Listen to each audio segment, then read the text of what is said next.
Hey guys, and welcome to a new video on how to do. Today I will show you how to fix the no delete button issue in DaVinci Resolve 18. I got 2 comments under my video of the how to delete a project in DaVinci Resolve video, and they said that they don't see the delete button. So let's do it all again. Click on the house button until you see your project, and let's say we want to delete the close current project.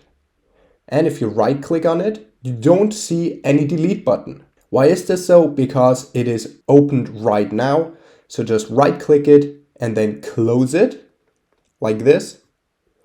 And then you can see it here, close current project, click it, right click it, and then you can see the delete button, or here's also the shortcut with Shift and Backspace.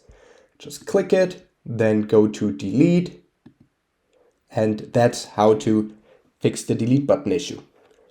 Okay, that was a little hack on how to fix the no delete button issue in DaVinci Resolve 18. If you enjoyed the video, please like and subscribe to stay tuned for more how to do videos. If you have a video suggestion, just let me know down in the comments. See you guys soon.